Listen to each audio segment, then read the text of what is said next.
کوشش جبرائیل میں ہے۔ دیکھیے حضرت کیا فرماتے ہیں، تبلیغ والے ہم پر ناراض کیوں ہیں اور برا بلا کیوں کہتے ہیں، فون کے اوپر فون کیوں کرتے ہیں اور مناظرے کے لیے دھمکی کیوں دیتے ہیں؟ تو جب مناظرے کے لیے دھمکی دیتے ہیں تو آتے کیوں نہیں ہیں؟ یہ فرماتے ہیں اعمال پر چلنے کا نام ایمان ہے۔ کیا اگر دنیا کا کوئی عالم اس کو صحیح قرار دے تو میں معافی مانگنے کے لیے تیار ہوں۔ کیا فرماتے ہیں؟ اعمال پر چلنے کا نام ایمان۔ یہ تشریح کہاں صحیح ہے؟ اعمال پر چلنے کا نام تو اسلام ہے نا۔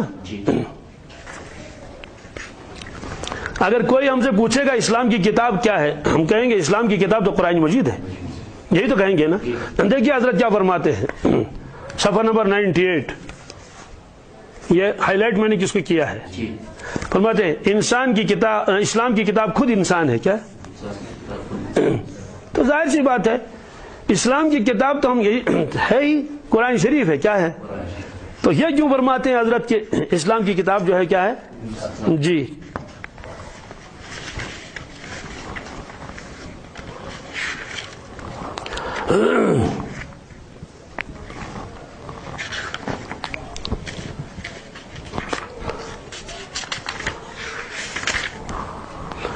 اور ایک جگہ فرماتے ہیں جو مال تقویٰ سے ملے گا اس پر حساب نہیں۔ کیا حالانکہ یہاں فرمایا کہ حلال کا حساب ہے، حرام پر پکڑ ہے۔ صفحہ نمبر 88 بہت اہم مضمون ہے اس میں، فرماتے ہیں بنگلہ والی مسجد کی کوئی خدمت معمولی نہ سمجھو۔ کیا بنگلہ والی مسجد کی کوئی خدمت معمولی حقیر نہ سمجھو، یہ مسجد ایسی ہے جتنی چاہے نیکیاں کما لے، حج کو جا کر اتنی نیکیاں نہیں کما سکتا۔ یہ ہے صفحہ نمبر 88۔ کہ اب ہم جب کبھی کوئی بات کہتے ہیں کہ یہ تو تم لوگوں نے خود لکھی ہے یا درمیان میں نکال کر دوں، یہ تو ملفوظات ہے نا۔ کبھی کہتے ہیں یہ آواز تم نے خود بنائی ہے، استغفر اللہ۔ ابھی ایک آئیڈیو میرے پاس بھی ہے، وہ نیا آیا ہے، اس میں حضرت فرماتے ہیں کہ مسجد زرار، کیا اس کے بنانے والے ایمان والے تھے۔ کیا اللہ تعالیٰ فرماتے ہیں وہ کافر تھے، اللہ تعالیٰ فرماتے ہیں وہ کیا تھے، وہ منافق تھے۔ کیا تھے؟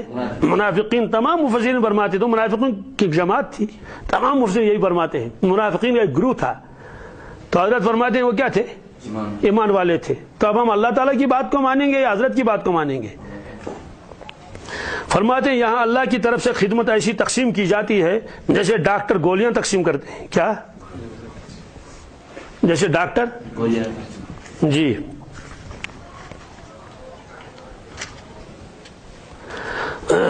صفحہ نمبر یہ ہے 89، فرماتے ہیں کہ دین کے لیے جان کا مطالبہ ہے، مال کا نہیں۔ کیا دین کے لیے اور مجھے بتائیے قرآن پاک میں پہلے تو مال ہی کا تذکرہ ہے، والمجاہدون فی سبیل اللہ باموالہم وانفسہم۔ تو کیا صحابہ کرام صرف جان دیتے تھے، مال نہیں دیتے تھے؟ تو حضرت کیوں فرماتے ہیں دین کے لیے جان کا مطالبہ ہے، کس کا؟ مال کا مطالبہ نہیں۔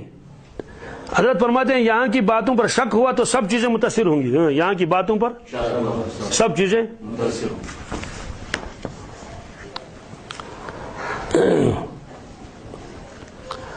حضرت فرماتے ہیں یہ جو صحابہ کے چندے کا تذکرہ کرتے ہیں لوگ، صحابہ کے، وہ مشرکین پر خرچ کرنے کے لیے ہوتا تھا۔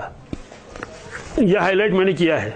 تو مجھے بتائیے صحابہ کرام جو چندہ کرتے تھے وہ مشرکین کے لیے کرتے تھے؟ اللہ کے نبی صلی اللہ علیہ وسلم نے تبوک کے موقع پر فرمایا بس چندہ کر لو۔ کیا بات سمجھ آ گئی؟ ایک صحابی آئے سلیق غطفانی، آپ نے فرمایا اس کے لیے کیا کرو، جمع کر لو۔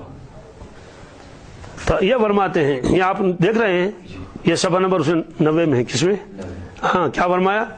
یہ جو صحابہ کے چندے کا تذکرہ کرتے ہیں، لوگ کرتے ہیں نا، وہ مشرکین پر خرچ کرنے کے لیے ہوتا تھا۔ کیا جی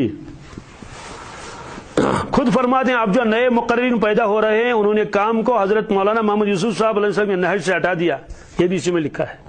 اور آگے ایک ملفوظ لکھا ہے، میں اس کو ذرا غور سے سن لینا، میں دکھا دوں گا بھی اس میں۔ ہم تو اللہ اور بندے کے درمیان واسطہ ہیں، معمولی بات ہے یہ، ہم تو اللہ اور بندے کے درمیان واسطہ ہیں، معمولی بات ہے یہ۔ نیچے میں نے ہائی لائٹ کیا اس کو، اس کو آپ دیکھ لیں، یہ سب سے نیچے لکھا ہوا ہے.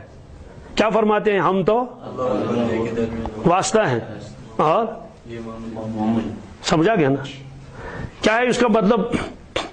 وہ تو علماء کرام اس کی تشریح کر لیں گے، یا تو میں ہی نہیں سمجھا ہوں. بات سمجھا گئی کہ واسطہ کس سے کہتے ہیں اور اللہ اور بندوں کے درمیان واسطہ. ہمارے ذہن میں تو یہی تھا کہ محمد رسول اللہ صلی اللہ علیہ وسلم ہمارے اللہ کے درمیان واسطے تھے.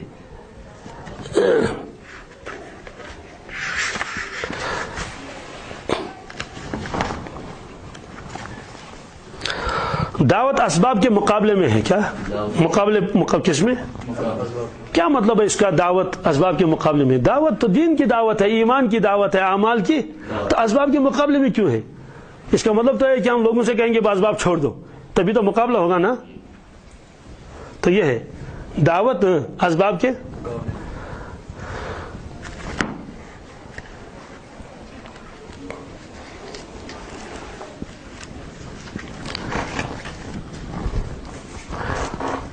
اس کی دوسری قسط ہے انشاءاللہ، جو چیزیں رہ گئی ہیں اس میں میں پورا حوالہ دے دوں گا اس وقت. یہ صفحہ نمبر 41 ہے. حضرت فرماتے ہیں دعوت تبلیغ کے کام سے 2 طبقے محروم رہیں گے. کتنے؟ یہ وہی ہے تحفہ جی. یہ فرماتے ہیں ایک تو وہ جو اس کام کی اصلاح کریں گے. کیا؟ ایک وہ جو اس کام کے کرنے والوں کی اصلاح چاہیں گے. یہ دونوں کام سے محروم رہیں گے.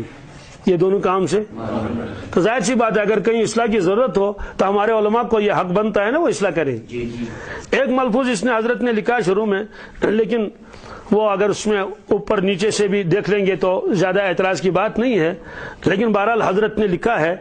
اگر کوئی اسی کو ہائی لائٹ کرے گا تو کہے گا کہ حضرت نے بہرحال فرمایا تو ہے. سیاق و سباب سے تو سیاق سے سباب ملا کر اس کا صحیح معنی بھی نکل سکتا ہے. حضرت فرماتے ہیں کام کرنے والوں کا آپس میں لڑنا اور اختلاف کرنا یہ تو کام کی ترقی کا ذریعہ ہے، کیونکہ جتنے بھی امور ہیں اس میں آپس کے اختلاف سے نخار پیدا ہوگا. اس کو میں ہائی لائٹ کیا ہے. بہرحال حضرت نے یہ فرمایا، حضرت نے تو یہ اگرچہ اوپر اور نیچے سیاق و سباق ملا کر زیادہ یہ جملہ خطرناک، لیکن بہرحال پھر بھی ہے. کیا؟ کام کرنے والوں کا آپس میں لڑنا کیا اور اختلاف کرنا یہ تو کام کی ترقی کا ذریعہ ہے. وہ جو باقی اعتراضات ہیں جو آئے ہیں جو علماء کرام نے لکھے ہیں وہ تقریباً 70 ہیں. کتنی؟ تو میں نے ان کو چھوڑ دیا، میں نے ان کو یہاں نقل نہیں کیا. اور ایک عجیب بات ہے، مسجد کی آبادی ہے یہ کہ اس میں حضرت فرماتے ہیں، یہ صفحہ نمبر 83 ہے.